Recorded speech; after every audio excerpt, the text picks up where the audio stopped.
I can't hide myself.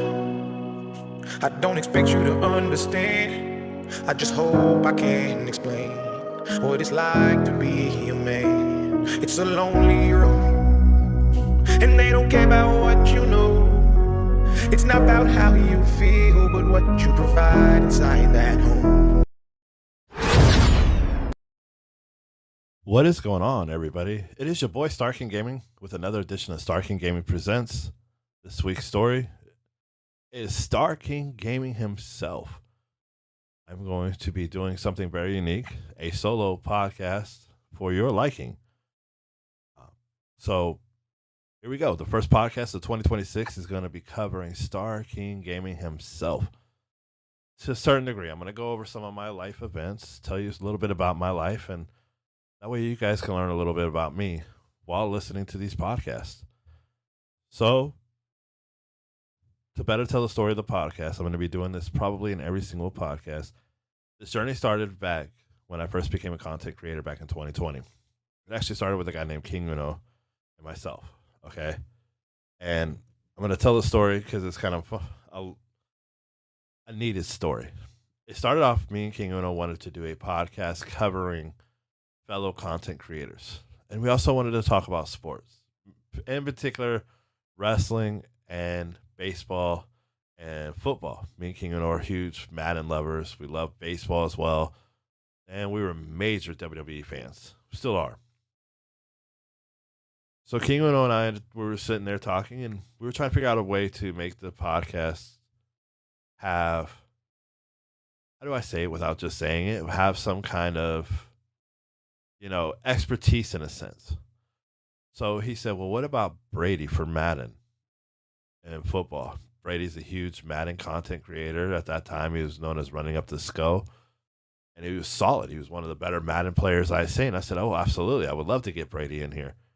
And then for baseball, we were talking, and King Uno said, what about KMF? At the time, this guy was streaming under the name KMF Gaming. He was a major baseball player, Twitch streamer at that point. Or, well, actually, I think he was on Facebook at that point. I'm lying. I think he was still on Facebook and then switched to Twitch. Switch to Twitch. I like it. But anyway, back to the story. And I said, yeah, that would be perfect. KMF is an amazing baseball player. He knows a lot about baseball, so he'd be perfect. And then me and Kino were going to cover wrestling. So the gist of the podcast was going to be, we were going to cover the sports, and then we were also going to talk to content creators. The first one was supposed to be a guy named Tad49er, who at that time was partnered and was pretty big in the Madden community. So it was like a great opportunity. Well, then Tad had backed out, and then we ended up covering D2M, who was actually just as good. Back to how the podcast got to the format it is, though, without going too far off the grid. We started covering more people. Well, and it just got to the point where it was harder and harder to get everybody involved. And so we ended up cutting ties with KMF and Brady. I think Brady was the first one that kind of got let loose. I think he only did like 2 or 3 podcast episodes with us, and then we decided to just kind of go a different route. And then it was just me and King Uno for a while. We were covering content creators. We actually interviewed our wives at that time, and it was great. Everything was going good. And then we kind of took a break for a little while, and that's when Nambo kind of got introduced. And Nambo was talking with us, and he was like, it'd be cool if you guys did an Attitude Era podcast. I would love that. And I kind of was like thinking about it. It's like, that's actually not a bad idea. And King Uno goes, I'm down if you're down. So we kind of did that for a little while. And then I think the last podcast Nambo was a part of was the Stephen Baker podcast, which I absolutely love. To this day, it is my favorite podcast. And I'm not just saying that because of who he was.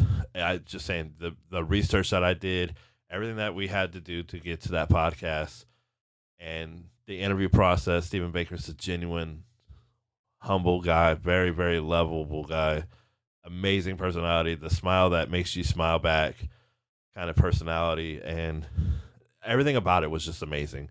So that's when Nambo left, was around that time frame, because of having to deal with the kids, getting them through school, and getting them to do whatever needed to be done. And without it being a problem for his personal life, he decided to step away. So then King Uno and I kind of went solo, and then, or not with duo, I guess. And then it just got to a point where it was getting harder and harder and harder for us to get together because we were both working so much. King Uno was working 40 plus hours, plus trying to be a content creator, trying to earn money to pay bills and everything.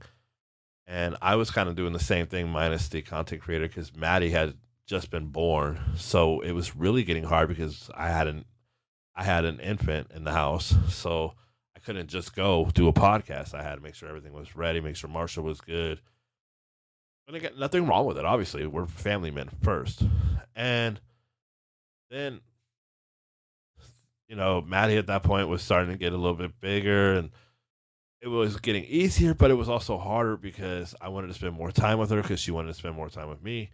So it got to that point where I just kind of broke ties with King Uno and did a solo podcast. And that's where Star King Gaming Presents came along. And those podcasts did amazing numbers. I mean, over 3,000 listens per podcast. It was amazing. And I loved it. But I felt like something was missing during doing those. Again, those were great podcasts. The life and death of Daryl Kyle, the life and death of Derek Thomas, the life and death of Junior Seau. I loved doing that. Aaron Hernandez. I loved getting all the information and typing it all out and then recording. It was amazing. I loved it. But it wasn't what I wanted to do per se. It was and it wasn't because I enjoyed doing it. But I felt like there was something more we could do. And I did a podcast with King Uno back in 2024, around September. And with the intentions of me and him getting back together, well, then I quit my job. And podcasting kind of went to a standstill in November of that year. And just around the time we were going to bring it back, well, then I decided to, take a break from streaming, podcasting, and everything. And I started focusing more so on, work and trying to get something going. And then I was working at CBS at that time. This was after I quit my job at Lucky that I worked at for 15 years. I was working at CBS and I loved it. I absolutely loved the people, the customers, everything about that job I loved. And I started getting that itch to want to do the podcast again. And it came at a really unique time because I was in the process of looking for another job. I would end up finding another job where I'm at now. And things just kind of started falling into place. Well, then I was listening to the podcast before I got the job. And I was just like listening to it. And I'm like, there's something missing. Like, this isn't good. It's good, but it isn't good for me. There was no relevance to the podcast and there was no relatability to the podcast other than some of the stories that were being told. And I said to myself, what is wrong?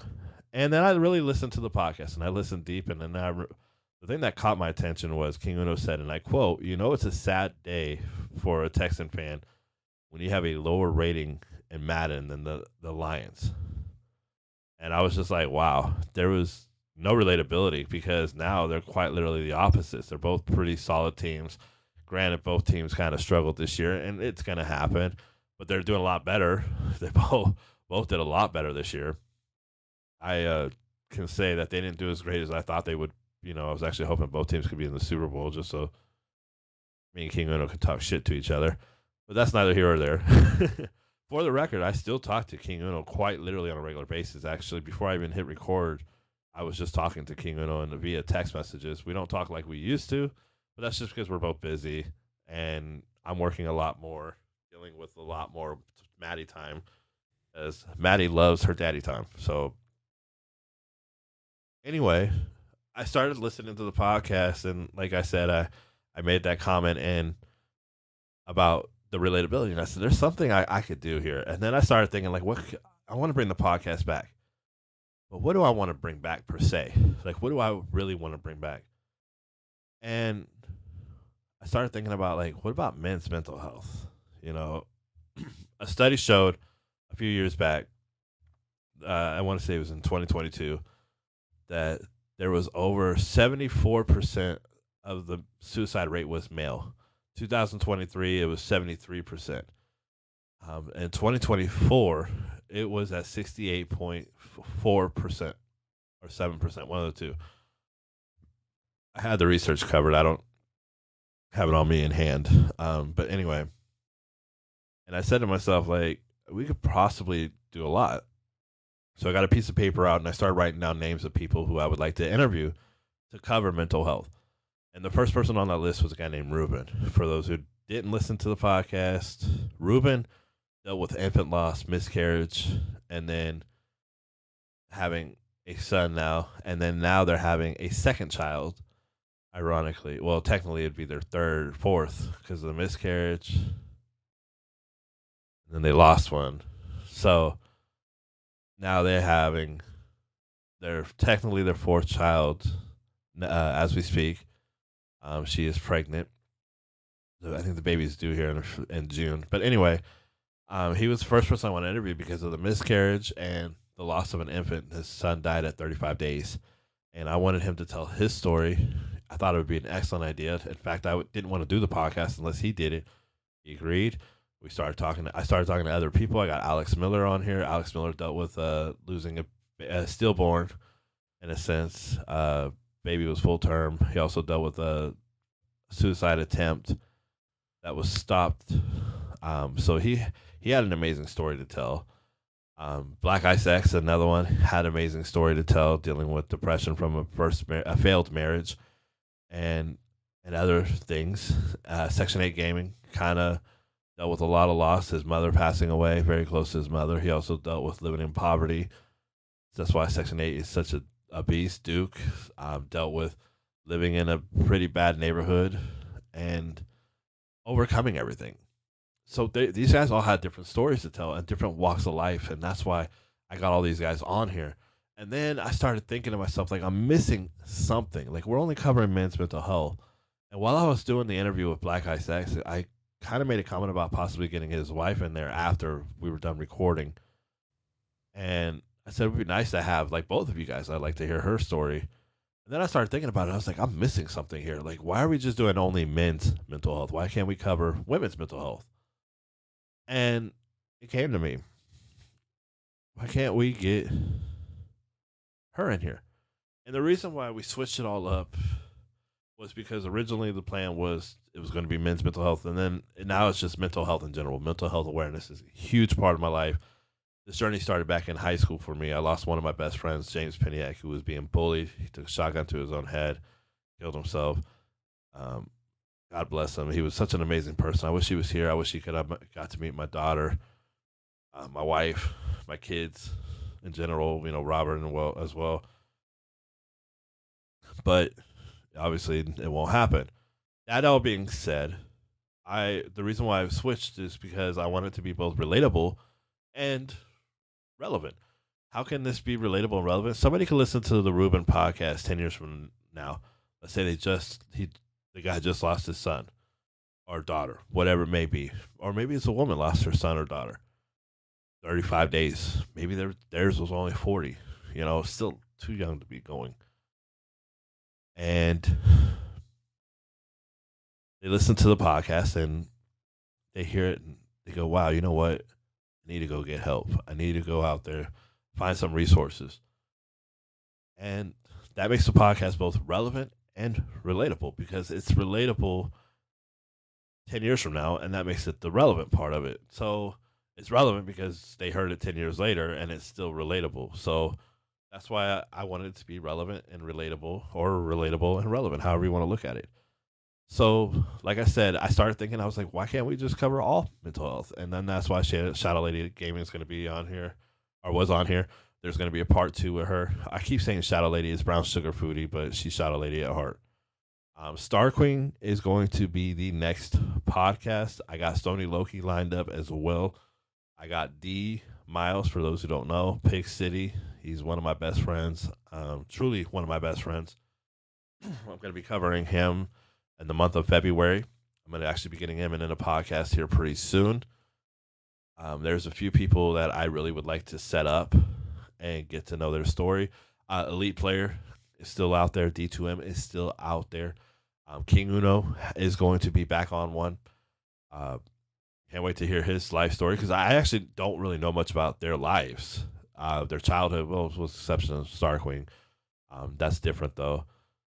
But there's a lot of things I don't know about people, and that's what it's allowing me to do is to get to learn about people that mean a lot to me, and that's why I'm doing this. Now, to get to the sponsor of the podcast, um, I am sponsored with a company called Kickoff. For those who don't know, Kickoff is a program that helps build your credit for as little as $5 a month. If you click the link below, you sign up, we both get $30. Now, you're probably thinking to yourself, like, James is only doing this for monetary reasons. No, actually, I'm not. This is a program I actually use. So, that being said, I only do the $5 per month thing. Okay. I started my journey back August 20th. My credit score has gone up crazy amount. It was at 548. Now, granted, that's terrible. So it won't take much to get it up to the 650 mark, right? Like it's I mean, I figured a year, but I don't think it's even gonna be that long. As I record this on January 11th, my credit score is at a wowing 628. 628, over 50 points, almost to that 100 mark. That was my goal to get within a year, and I didn't think it was going to happen, to be honest with you, and it's going to happen. That being said, you're probably wondering, why is this a sponsor? Because it's one I use. Okay, they have different programs. One is $20 a month that reports to all three credit bureaus.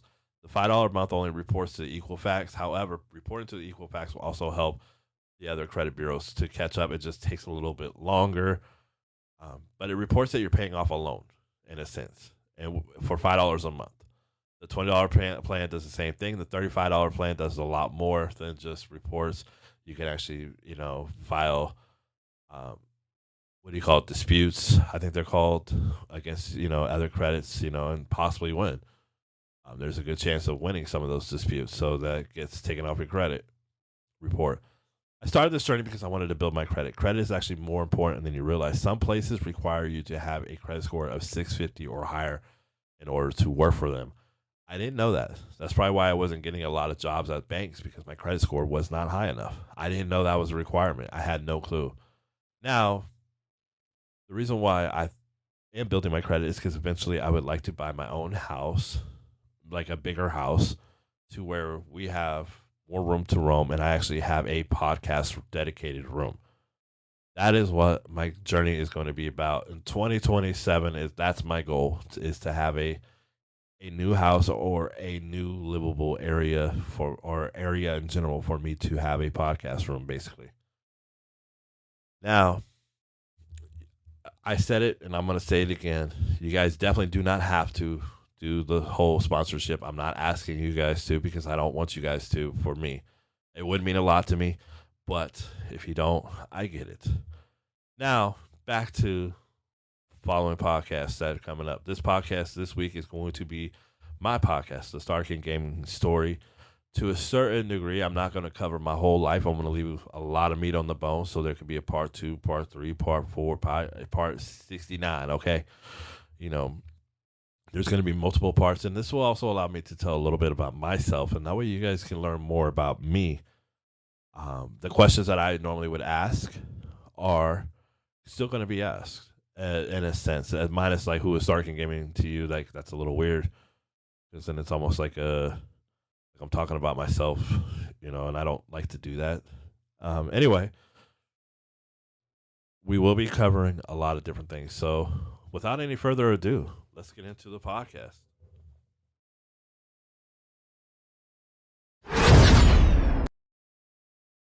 Now, I said this before, and I'll say it again.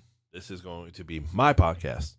So, normally I would ask some questions, and how does that make you feel, or what exactly happened. So I'm going to be kind of trying to do the same thing. It's going to be a little difficult, so I do apologize. It might be a little awkward, so I'm sorry. So to tell my story, let's start off at the beginning. I was born in 1986. Kind of lived local in the Bay Area, lived here, lived there, kind of moved around a lot as a kid.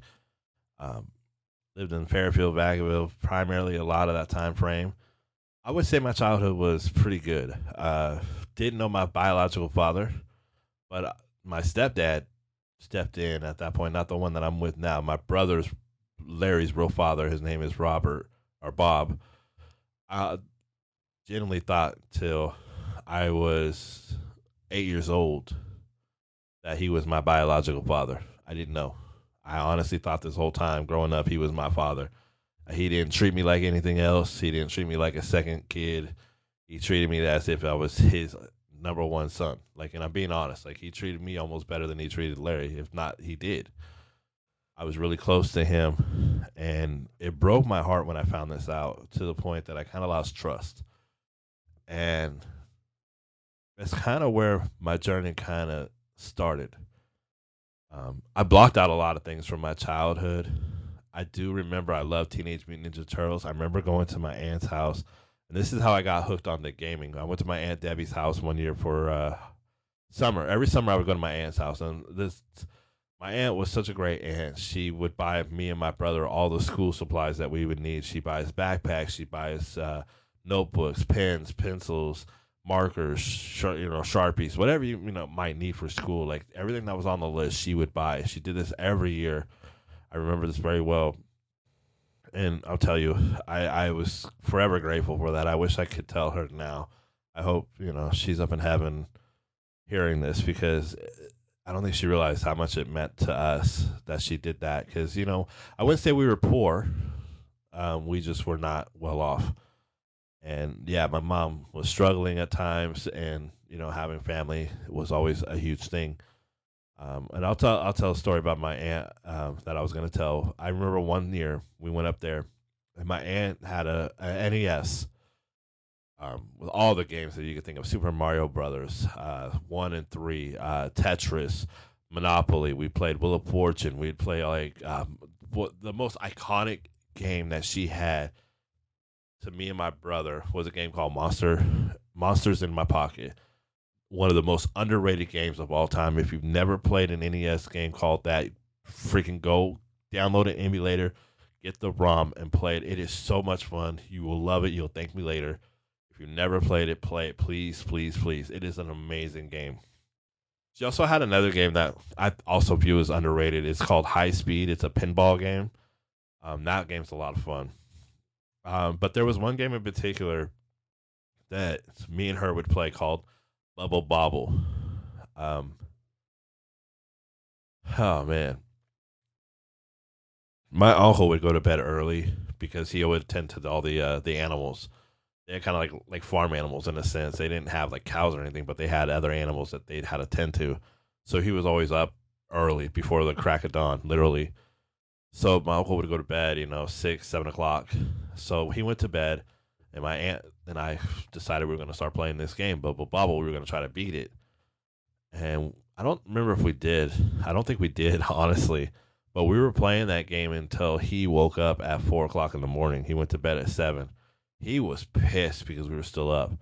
And mind you, I was, 8 years old, 10 years old, somewhere in there. So this is some of the memories I do have. I do remember that my aunt made the best macaroni and salad ever. I loved her macaroni salad. I wish I would have got that recipe. I really do. Wow, I didn't even think about that till just now. That's so sad. But yeah, I loved her macaroni salad. It was amazing. She put I don't know. I can't explain it, but it had like deviled eggs in it in a sense, or hard boiled eggs, excuse me. And it it was really good. Damn. Now I regret not ever getting that recipe. Sorry, that was totally. This is what happens in my podcast, for the record. I go off and start thinking about things. But I remember that. That's how I got hooked into gaming, really, was that game, Bubble Bobble. I started playing other games, Battletoads, things like that. And, I was really hooked into NES. And then we never had the Super Nintendo, ironically. I didn't get that till I was an adult. But we did have the PlayStation 1. It was crazy. We went to N64. Excuse me, I am lying. We went to the N64. And I remember my mom bought the N64 with a few games. One of the games was Legend of Zelda Majora's Mask, which required a device thing called the expansion pack. It's like a thing that goes inside your N64. Well, she didn't know that, and how would she? She doesn't know anything about the video games. Excuse me. Sorry about that. How would she know about that? And so she felt bad. So the day after Christmas, she ended up buying the expansion pack, and that's how we got the N64. Now, to better tell my Pokemon story, and I want to tell the first experience I have that I remember as a kid video gaming before I get to the Pokemon. I remember, I don't think my brother was born yet, so this might have been like early 1990. I remember my mom and my uncle Wayne playing Super Mario Brothers, the first one, and they were set on trying to beat the game. And I remember I think it was like New Year's, so that's why I think we were up so late because we were trying to stay up till midnight. And my mom and uncle were hellbound on trying to beat this game, and they could not beat it. And I'll never forget it. But that was my first introduction to video games. Really, I wasn't really a big fan of them at that time. I was more into like playing like with my toys and playing with these other things that I had back then. Toys were so much more fun, and my imagination was so wild that I had more fun playing with the toys. And this is where my love for video games really started, but then it didn't really pick up until I went to my aunt's house. And my aunt lived kind of out in the middle of nowhere. There were really no kids around that were my age. So I was home, I was inside a lot, and I'd go outside and play. She had a swing set. She had a pretty good sized backyard for a kid with all these animals out there like that we could. She had turkeys, she had a golden pheasant, she had pigeons, she had pigs, she had dogs. She had a dog. She had this dog named Toby for I want to say 23 years. I'm not exaggerating because he was older than me, and I was in my 20s when they put him down. Okay, so I think I was like 21, 22 when they put him down finally, and he was older than me, literally. So it's crazy. Like that dog lived that long. She used to have a dog named Bruno. He passed away. Um, she had birds. She had fish. It's just the most amazing place. Like for a kid with the imagination that I had and the passion for the animals that I had, it was like the place to go. She had cats, mostly outdoor cats. They would come inside on occasion. Um, it was an amazing time for a kid. I remember uh, the Pokemon story. This is crazy. Again, with my mom. Um, I want to say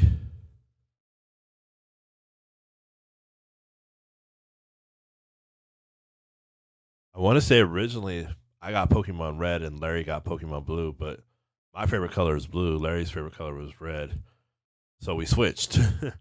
And I remember my mom was like, "Well, upset about it." I said, "Mama, you didn't know." And I said, "Honestly, I don't. We didn't know nothing about Pokemon. Literally nothing." So I remember my mom took me to the game store. No, we went to Target, and they had the Pokemon Red game book. And I asked my mom, our Pokemon Red and Blue, guide, strategy guide. And I asked my mom. I said, "Mom, could you buy this for me?" And I remember asking, and she bought it because back in the day, I rarely asked for anything. So if I asked for something, it was something I really, really wanted. Because every time I would ask for something, it was usually Christmas or maybe a school, some for school. So my mom was really good about buying whatever I asked for. My brother, on the other hand, he was a little more spoiled. He would always ask for stuff, and then if he got his way, then my mom would go, "Okay, well, if Larry's gonna get a toy, you can get a toy or whatever." And so my mom bought the book, and then there was another book for another game called Pokemon Snap. I'm gonna tell a story about later. This is funny. I still have that book, by the way, the Pokemon Snap book. I do not have the Pokemon Red and Blue. I gave that to somebody. That's a story for another day. Um, Recently, actually, last couple of years, I gave that to somebody. Anyway, um, I said the Pokemon Snap book story just to remind myself. Anyway, so I bring the book home to my brother because it was just me and my mom. We were at my grandma's, and I gave the book to Larry, and we were reading through it, and like we were learning so much about the game. And then somehow the internet wasn't what it was today. Like you could go on the internet, there was internet, but it wasn't like today. But I remember I looked up cheats for the game, and that's how I found out about the missing go cheat. If you know, you know. But I remember my mom seeing how excited we were to play this game, and then so for my brother's birthday the next year, she bought him Pokemon Yellow when that came out. And then with me, she ended up buying me a Game Boy because mine had broke. So I was like more than okay with it because Larry ended up giving me his Pokemon game. Now, the Pokemon Snap story, I want to tell that real quick.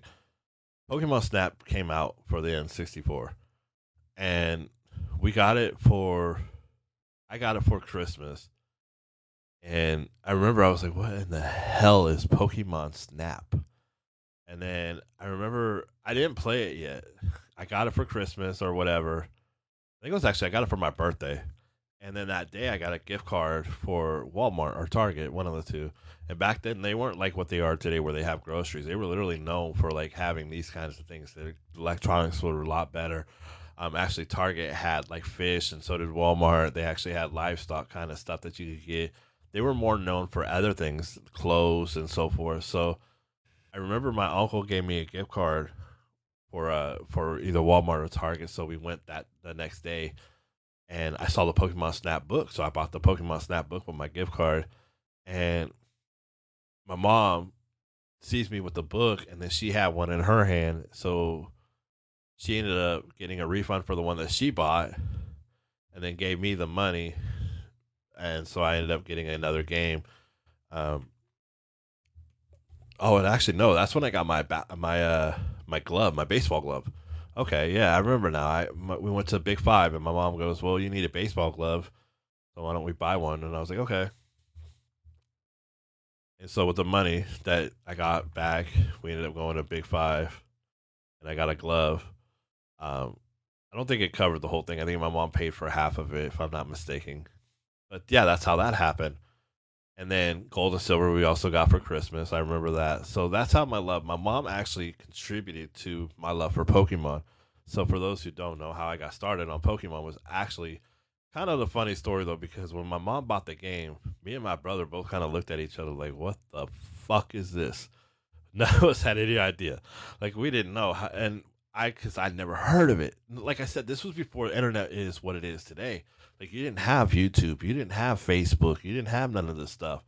So like video games when they would come out, especially games from Japan, you would be like really surprised. You'd be like, "What is this?" Like So it was different, different times and everything. I remember my brother and I playing though for hours on end, and it became a thing for us. And that was back with the old gray Game Boys, the block. If you know, you know. Kind of funny story. It's one of those things that I don't know. You just had to be there as a kid.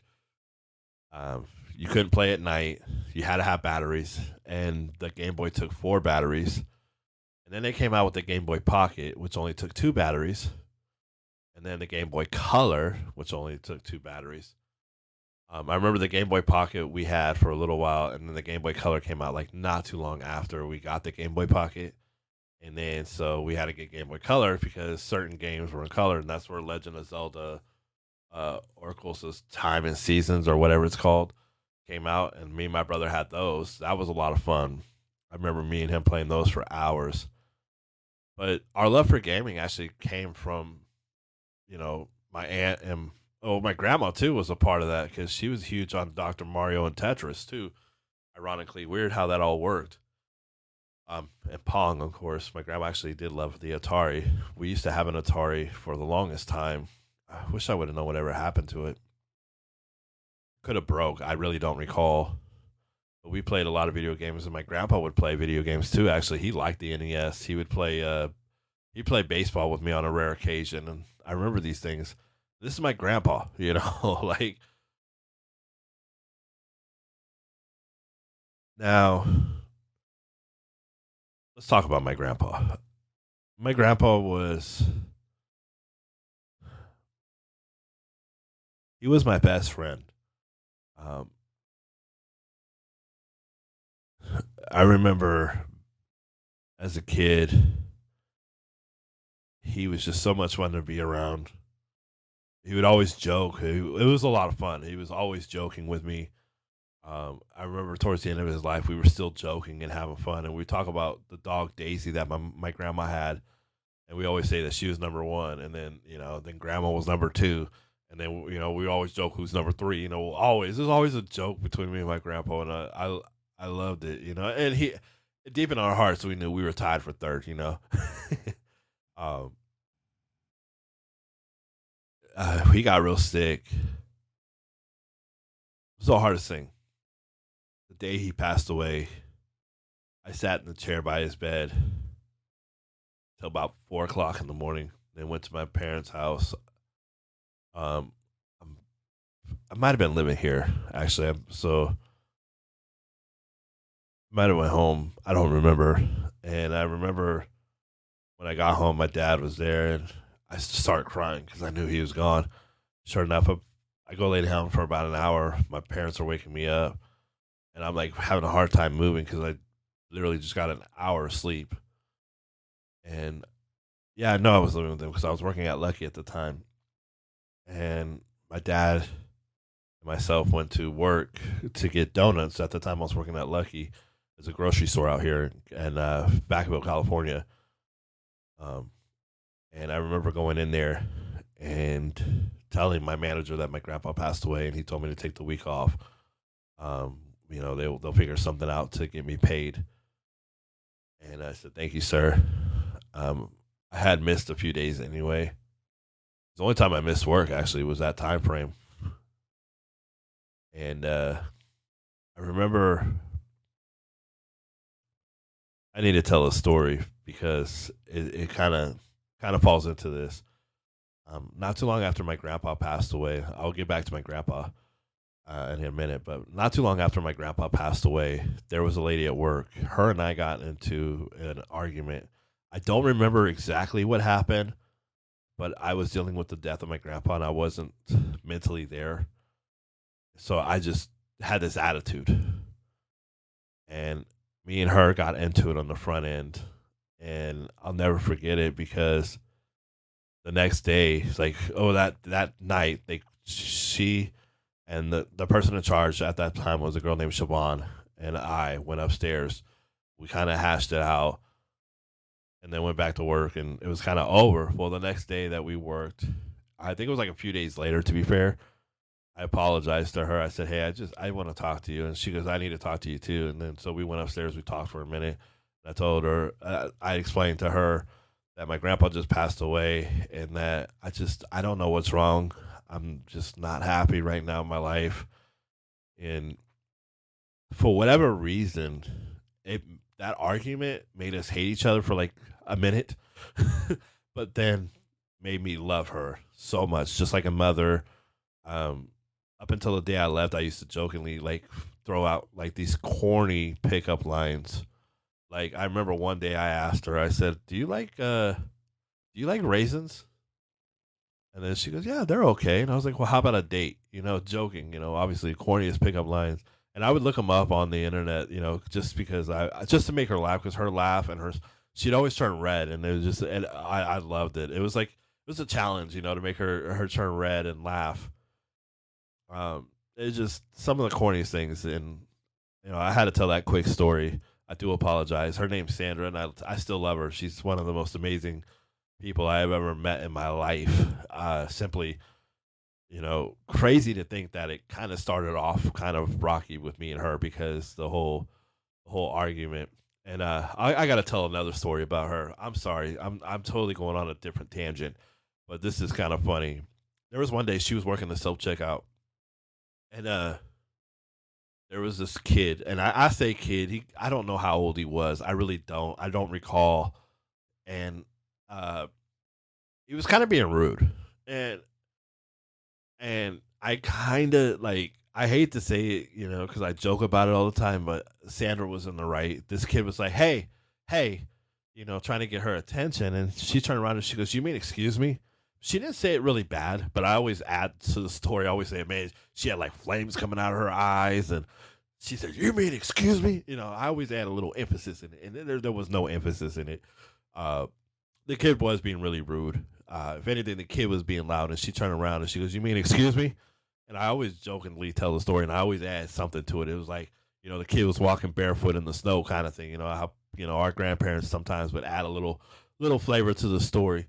Come to find out that it wasn't 7 miles in the snow; it was 7 miles. It was seven blocks in the in the snow, maybe. But you know what I mean? Like grandparents always added a little sugar and spice to the story. So I always kind of jokingly do. It's one of my all time favorite stories with Sandra. Was that one. And then how me and her became so close was another great story because she was going through some things and I was going through some things, and just so happened we really needed each other more than what you realize. So now back to my grandpa. My grandpa was when he passed away. It, a lot changed with me. Um,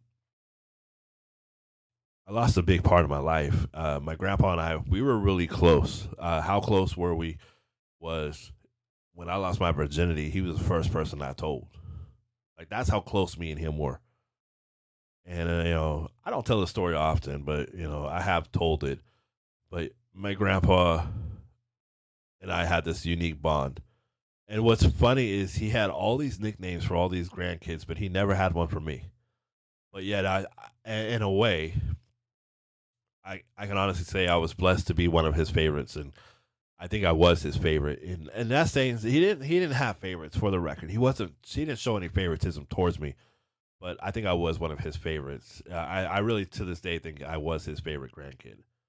Um, I remember a lot of things as a kid, and him being there, and my grandma was a huge part of my gaming because she allowed us to game to the point that she's the one that introduced me to Spyro.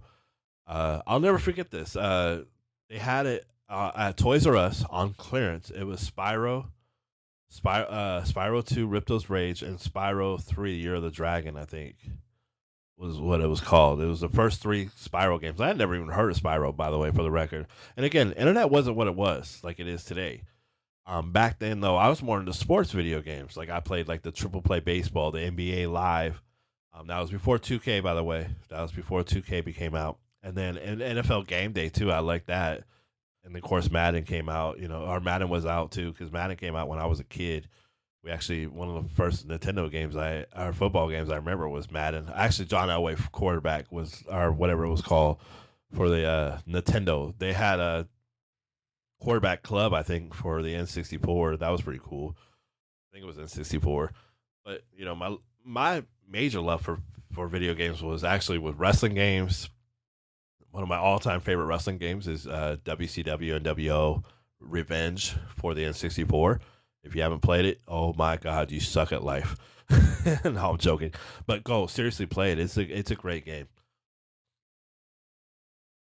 My favorite baseball game all time is Triple Play '99 or MVP Baseball 2004 or five. Five was better.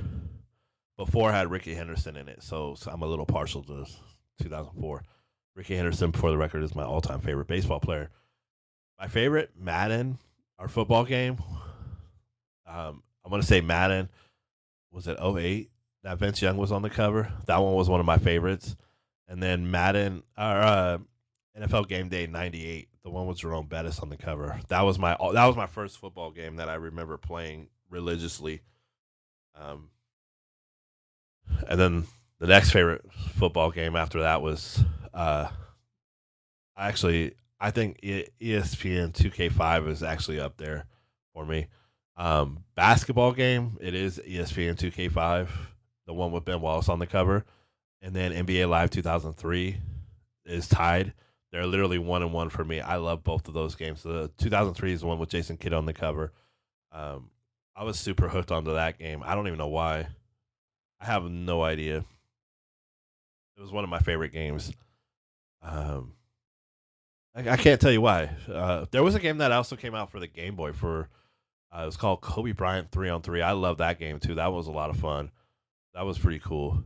Uh, just a throw-in game. But yeah, like my gaming was actually started because of my mom, and my mom was a huge contributor to the gaming, and then my grandma too. She would buy us video games on occasion. My grandma took good care of us. Like I said, we were at Toys R Us one day, and they had it on like a markdown. They were trying to get rid of it. Maybe they over ordered. They had it for like $8, and my grandma bought it for me, and I'd never heard of it. I was like, you know what, I'll play it. And boy, my grandma loved that game. She slept through most of it, but she actually enjoyed me playing it. And then at that time, we had a dog named Shirley. She loved it when I played video games because I get on the floor and I just love on her, and pet her, and she loved it. She got all the attention. She used to lay in my lap as I would play. We used to be able to hold her like a baby. She was such a good dog. Rest in peace to her and Daisy May. So my childhood was pretty good, and gaming was always kind of a thing. Uh, High school, not so much a gamer. I was outside a lot too, though. I did play video games, but I don't know. I was more in the outdoors and doing other stuff, watching TV, relaxing with the family. Computers were starting to become a thing, like big thing for us. So computer gaming was the thing. There was a game that I did love to play called Sims Living Large. I wish I could play that today. I don't think you can on today's computers. I've never actually looked into Steam to see if they have it. It's kind of stupid of me. Here I am. Maybe I'll do that after this podcast is over, but I have a feeling I'll forget. Anyway, uh, kind of funny. But then I graduated high school.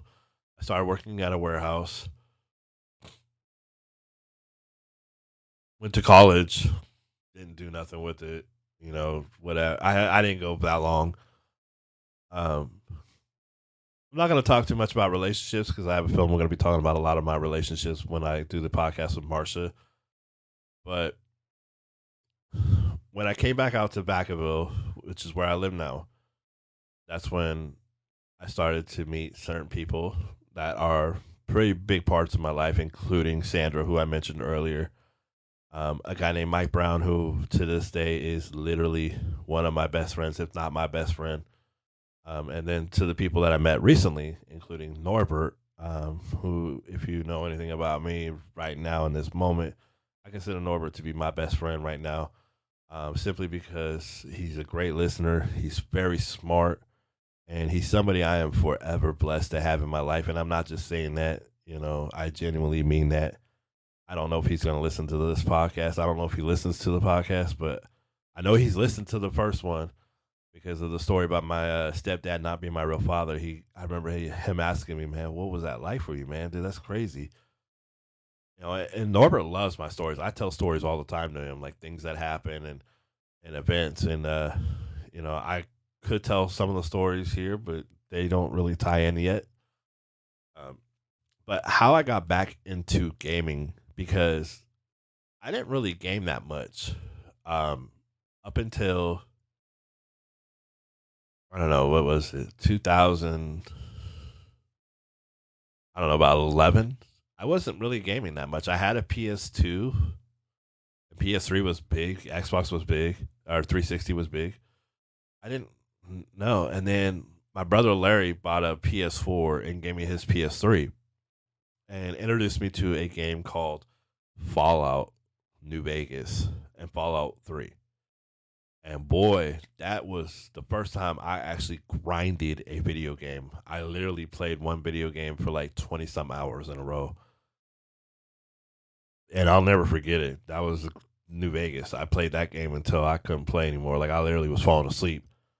But that's where my passion really picked up for video gaming. I mean, I always played video games. Mainly, ironically, I played like handheld games like Pokemon. My favorite Pokemon game is Pokemon Emerald, for the record. Pokemon Platinum is up there for me because I'd like that. But I'm always a little more partial to the Gold, Silver, Crystal series. And that's because I like the fact that you start in Johto and you can actually go back to the Kanto region. I wish they would make a full-on Pokemon game. I know they have done something similar to that. I'd have to look into it. I've heard of some games that Start off in the Kanto, go to Johto, and so on and so on. Anyway, I was huge into the Pokemon series, and I love storyline games. So Fallout was a major storyline game, and it still is to this day. For me, I still love Fallout. I've still played Fallout. I actually just played Fallout New Vegas yesterday. As I'm recording this on a Sunday, I played it on Saturday for about 2 hours. Well, Fallout New Vegas, I played. Skyrim is another game I got introduced to. Love that game. Well, actually, no, I take that back. I'm lying. It wasn't Skyrim. It was Oblivion. I got introduced to, and then I got introduced to Skyrim through Oblivion because that's the next game. Um, I got introduced to some really cool games, and like I had the Xbox original, I had the PS2, and I loved them. And then I got the 360 and the PS3, and then I got the PS4. I never owned an Xbox One, but Marsha does. But I got really into gaming back in the 2020 era because COVID, and we really didn't have. I mean, I gamed. Don't get me wrong. I was a gamer, but I wasn't like I was today, like I am today. Um, I would play video games quite often just because it passed the time. On my days off, I would play video games for 3 or 4 hours here and there. I'd play like baseball, football, whatever it may be. Maybe some other games here and there. Ratchet and Clank is one of the games I used to love. I play that on a regular basis. But I got huge into video gaming really in the 2020 era.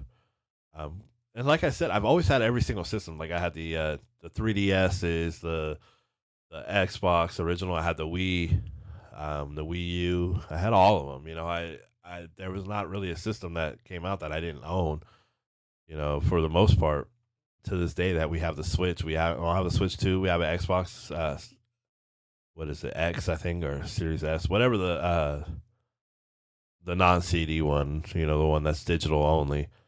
I have that. It's pretty cool. We got a lot of things, and plus I got a very good gaming computer. Anyway, to get to how I got into streaming is kind of where I'm trying to head into. COVID happened and everything shut down, so I started watching streamers. Even before COVID started happening, I want to say it was like September of 2019. I followed this guy. It's a funny story. This one guy that I followed, his name is Riot Stream. He streamed every day, Monday through Friday, and he was 9 to noon, our time. He was on the East Coast. He would do 3 hour streams, and it was mostly trucking, and he was PG. He was a lot of fun to watch, and I actually loved his streams. He was very, very good. Like I said, PG. You don't find that very often. And I was like really into it, and I was like, man, I would love to play that game and do all the stuff he's doing. And I never thought about it too much. Marsha never said anything and I never said anything to her really. And I want to say around like November of 2019, I found this guy named Dreaded. To this day, I still follow Dreaded. Dreaded was at that time playing. I want to say he was playing NBA 2K, but he could have been playing Madden. I went into the stream, sent the like button, shared, followed, commented, and we were talking. And how I really got into streamers was actually Dreaded was live on Christmas Eve. And I remember I was sitting at home because I didn't have work. It was like 3 o'clock in the morning my time, and I was bored, so I just was watching the stream, talking to him. And he was so good with the chat, and I was just like enjoying it.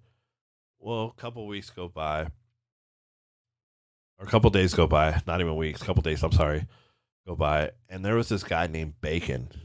And who doesn't love Bacon? So I sent him a follow, shared, liked, and then I sent him some stars because I was enjoying his content. And I'll never forget it. Bacon was back then, he used the Packers. Aaron Rodgers was on the Packers. They had a really good team. And it was a fourth down, and I want to say like 6. He was down by a field goal. Or no, he was only down by 2, but he wasn't in field goal range. But if he would have got the first down, he had like a minute 12 left. He threw a sideline pass, and the guy was literally like a yard short of the first down. He ended up losing the game, and like the passion that that man had, I felt it. I loved the passion, and I became a supporter. I was a supporter of his for about 4 years, and I'm not exaggerating. And I sent him thousands upon thousands and thousands of stars. So 1,000 stars is $10. I mean, I sent him over 100,000 stars.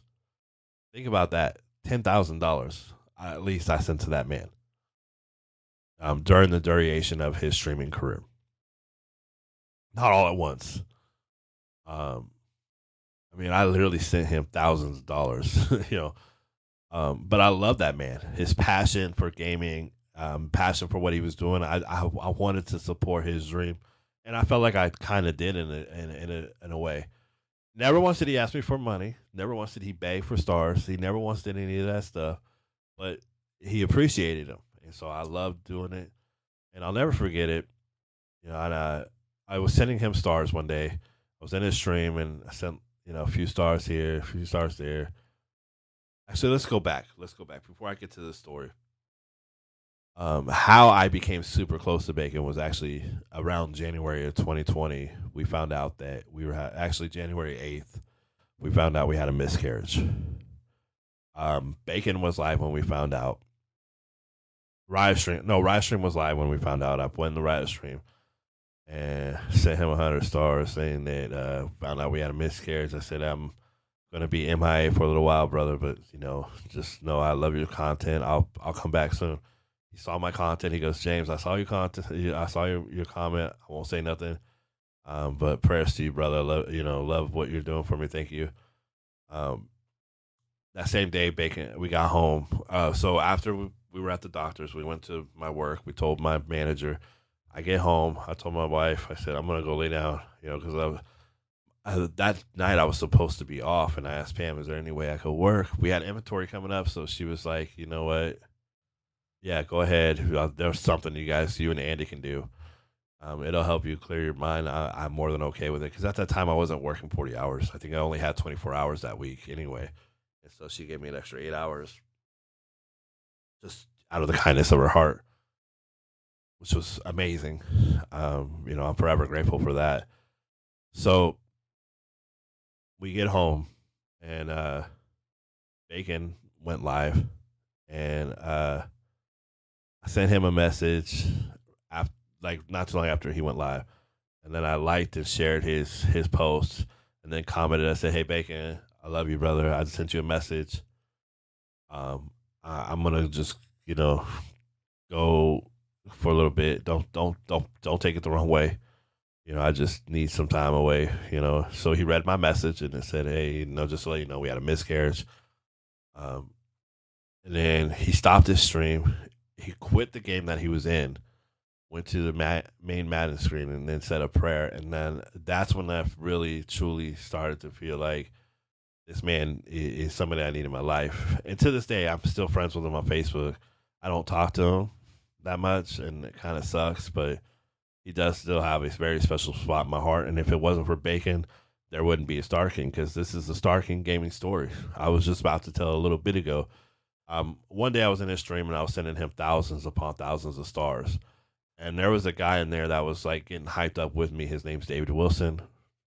You guys know him as Black Isaacs Entertainment. David goes, "Dude, you are not a star sender. You are a Star King." And from that moment on, that is what I was known as. To the point that I created the gaming page, Star King Gaming. And it was all because of them, both of those guys. Bacon was the reason, because if it wasn't for his stream, I would have never found how, if not 2/3 of the people that are in my life, including King Uno, who is, somebody who I mention a lot in these podcasts.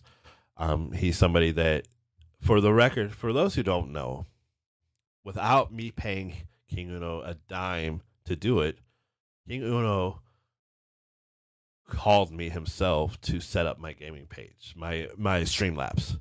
He showed me how to do it. So he did this thing where he basically, it was some kind of app that I had to download on my computer, and he was able to take control of my computer through his computer. I don't remember what it was called.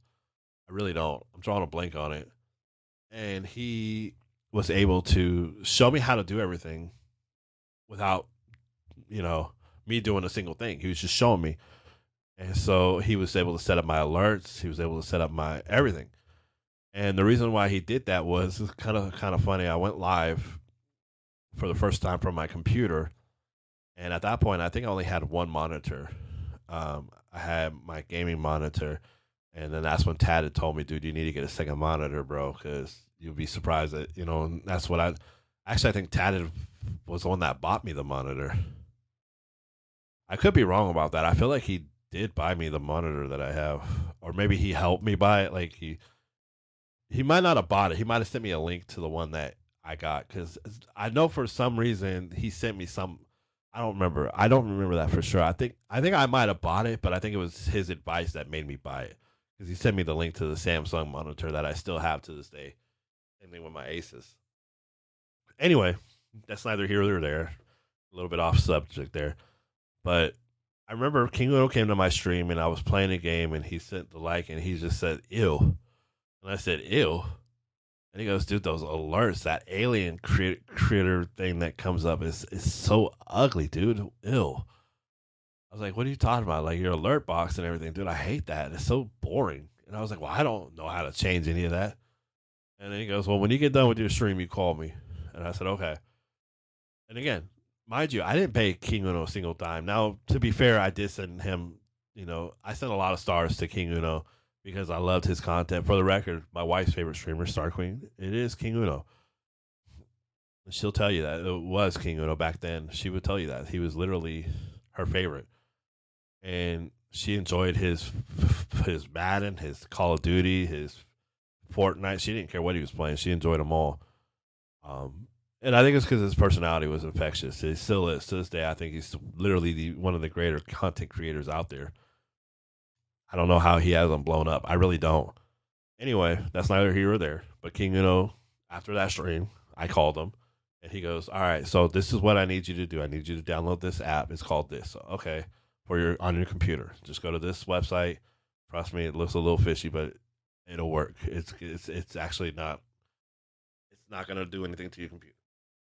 I said, "Okay." So he created this room. He goes, "All right, so now what you're gonna do is you're gonna hit OK or whatever it was, and then I'm going to take full control over your computer. Just watch what I'm doing, and then I'll explain it if you need more information." So then he started setting up my alerts. He started setting up the sound alerts and everything, and I was like, "Wow, this is super cool." And because of him, I know how to do it. Now, let's talk how I got into streaming. Was it started off as a joke, and I kept saying Star King Gaming is coming, and I jokingly made the comment, and I asked Bacon. I said, "Your opinion, should I stream? Just based off what you know of me." He goes, "Brother, do it. Trust me. You're gonna make a lot of new friends. You're gonna make a lot of new business partners." He goes, "Just trust me. I think you could do it. I think you could become big." So we did, and we had a lot of great times. A lot of great times. Made thousands of dollars. One year I cleared quite a bit of money. I'm not gonna say how much, but most of the money I earned went back into the streams. Like went back to you guys. Like I didn't make really any money. The money that I did spend from streaming went to me buying new games or buying new things like battle passes. Well, I guess you could say that. V bucks, things like that. But so I could get whatever. But I barely used any of the money to this day. I have yet to really make a profit off of you guys. Did buy the computer, but that was because I needed it. At one point, I was streaming off of a tablet, a Samsung tablet, and then I streamed off of my iPhone a lot. And then we decided to buy the computer.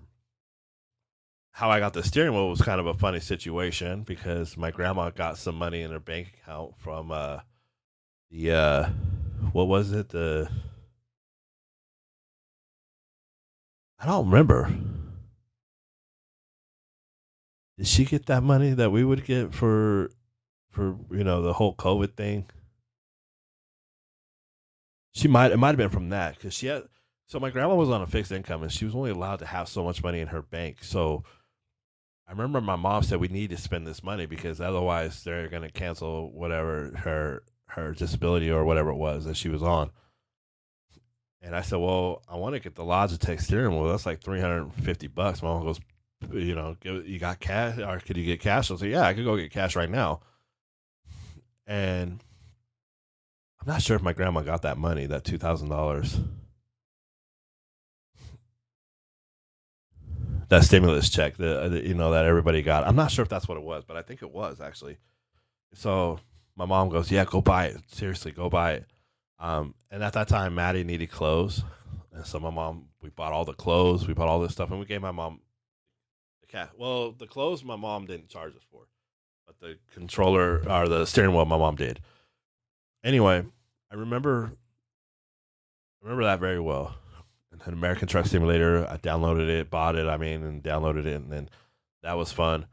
And I was really enjoying these streams, and then I started to not enjoy them. And that's when my mental health started kind of declining. It wasn't because the viewership wasn't there. Facebook was starting to kind of fall off. That was when they first started to fall off. And I switched to Twitch, and then next thing I know, I'm taking off, and I'm applying for partner. Literally, applying for partner. I didn't get it, but that it's very hard to get it. You have to have certain things that they require. I streamed recently on Twitch and did pretty well, pretty consistent numbers. Anyway, I thought about quitting streaming entirely at one point, and I'll never forget it. I made the announcement because the numbers were declining. I didn't want to do it anymore because it was really affecting me mentally. So I went live and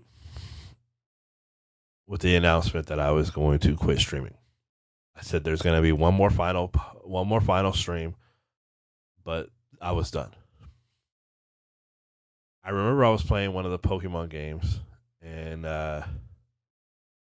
Tatted 49er found out that it was my last stream, and he came into my stream and shared my stream to his gaming page, and all of a sudden people started coming in here in my stream saying, Tatted says you don't want to smoke. Tatted said, I'm like, wait a minute, what the hell are y'all talking about? And then that's when I realized my numbers started going from like 4 or 5 to like 40 to 45, 50 even, I think it got to. And I was just like, what in the hell? And then Tatted came in there and started talking a little bit. It all started with me, actually. I started talking crap about Tatted in my stream. And Duke sent a clip to him, and then Tatted came in, and then that's when that happened. And Tatted messaged me after the stream. He says, dude, how can you quit after that? Like, how are you going to be able to quit? And then I went back to streaming because of Tatted. And then I did quit for a while, but that wasn't like me quitting. It was more so refreshing, trying to figure out stuff all over. And podcasts took off as well. And then it stopped. Things just happened. And a lot of the issues I had in 2025 were because of my employment. Because when I first took the job at CBS, I was getting 40 hours a week. I was doing really well up until about mid-January. And then they started to cut my hours. I went from 40 to like 34 to 32. And then it was like some weeks I'd have 25, and then they would call me in, so I'd have 40.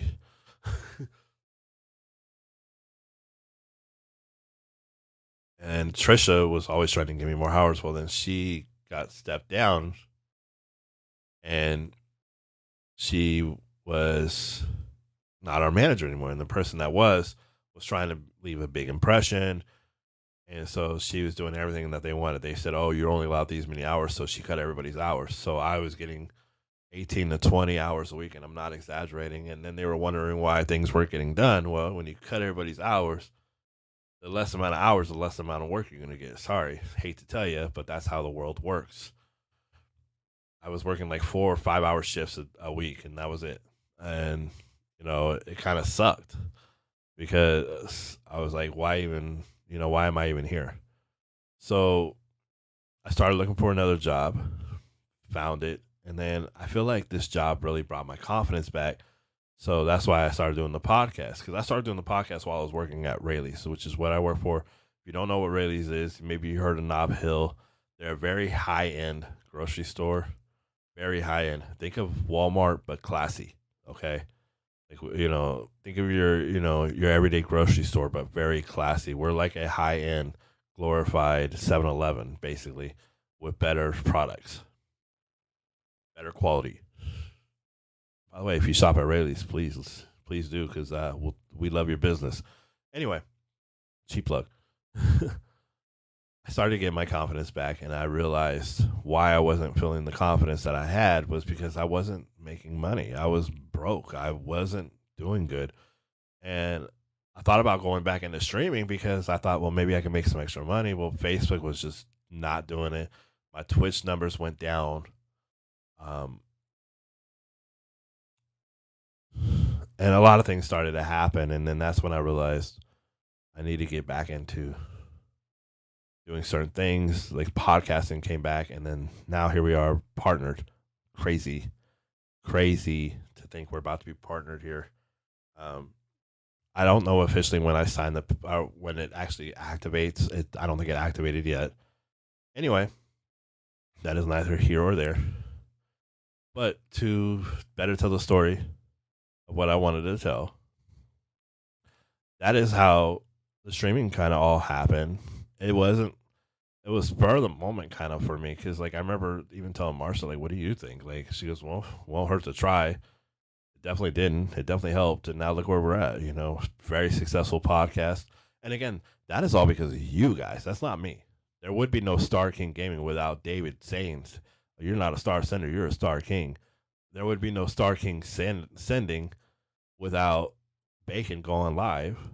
Without Bacon, prior to that, without Dreaded, there would be no me not getting Bacon through my feed, through my algorithm because Dreaded play the same kind of games that Bacon plays. Riot Stream, if I never found him, I would have never known what streaming was. I would have never known. Well, I would have. I'm sure I would have came across something, and I'm sure some doors would have opened, and I probably would have found Bacon sooner. But to this day, I have an amazing bond with a lot of great people. Tatted on occasion will message me. Um, I talk to Duke a lot. I love Duke. He's my brother. Elite player. He's somebody I talk to quite religiously. And then, of course, King Unos and Nambos. I talk to them at least 3 times a week, at least, in a good way. It's amazing the bonds I built through gaming. Now, at the end of each podcast, there's going to be something different. It's going to be called Story Time with Star King Gaming, and I'm going to tell a story of certain events in my life that yeah, some are good. The first one I did was my wrestling. This one is going to be about Starkwing, and the reason why I'm going to tell the story is because Starkwing will be the next guest on the podcast. Okay. So, actually, before I do that, I want to tell one more story. Before I get to that, one of the hardest things I've been through in my life was losing Buster. Um, Buster, for those who don't know, is one of my dogs. He's my goofy dog that I miss. We put him down around my birthday of 2025. My birthday's August 23rd. It was around that time that he got really, really, really bad to the point he could hardly breathe. Um, I still have a hard time getting over that death. He was such a good dog. Anyway, I wanted to tell a story about that because it kind of relates to you guys. Um, I remember when we put him down, I made a post and I said something about they say a man's best friend is his dog, and so you know what? Why don't I go to my Facebook page and find it?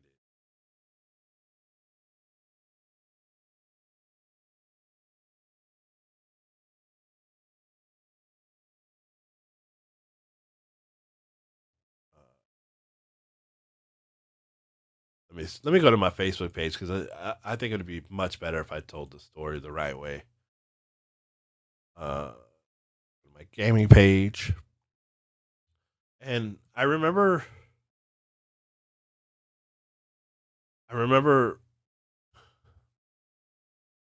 how hard it was for me losing Buster. Um, I remember he was, and for those who don't know, Buster, we got him as a puppy. He was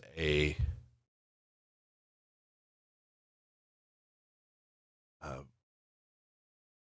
he was a mix of pug, a Pekingese, and Chihuahua. I think is what they were. That's what he looks like anyway. He's got that little pug look to him, what have you. Anyway, it was actually my cousin. They had these dogs, and I remember this very well. My mom asked me if I wanted one, and I said, "Well, if we can, I would love to have the white one because I would love to name him Buster because they were going to get a dog either way. He was going to be named Hunter. Hunter was named after Hunter Pence, and I wanted to name Buster after Buster Posey, who at the time was my favorite Giant player. And he was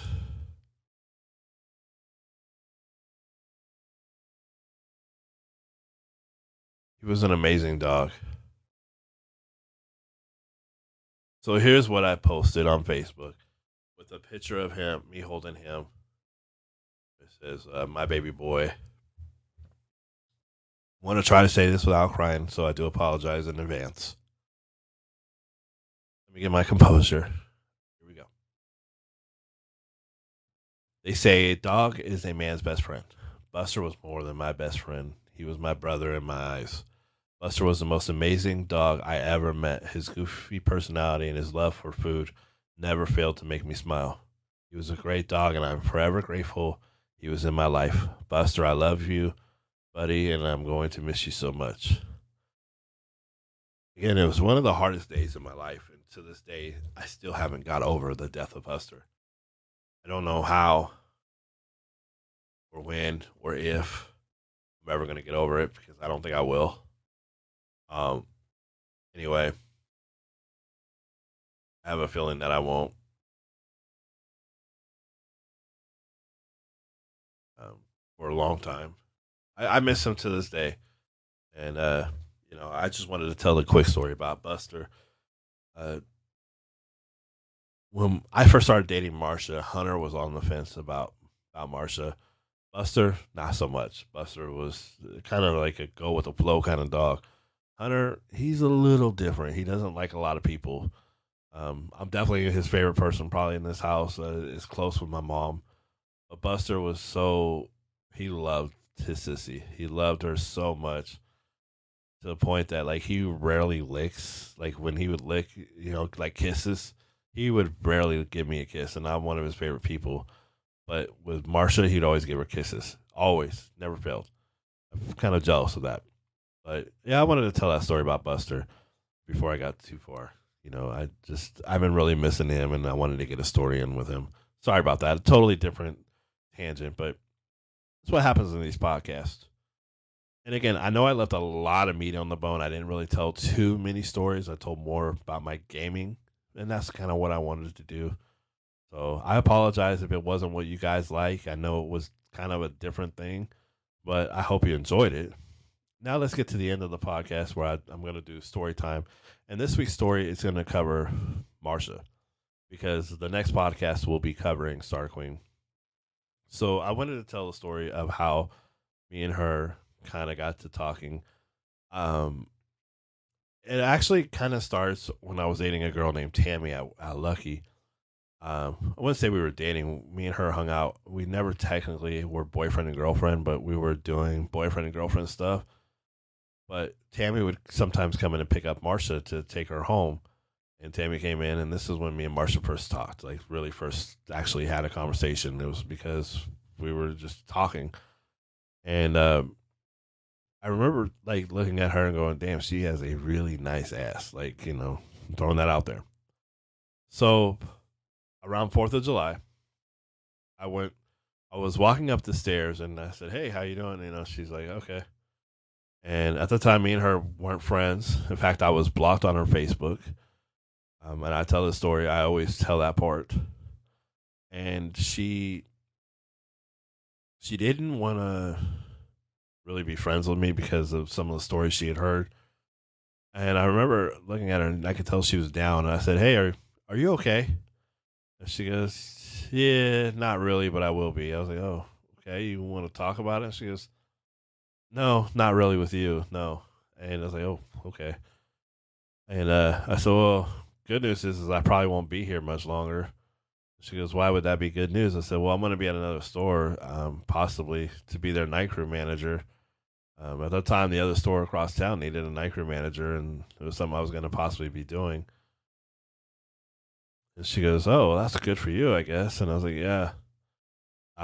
Reason why that never happened was because the manager over there was a complete douchebag, and I hate to say it, karma kind of got him. He ended up passing away not too long after that.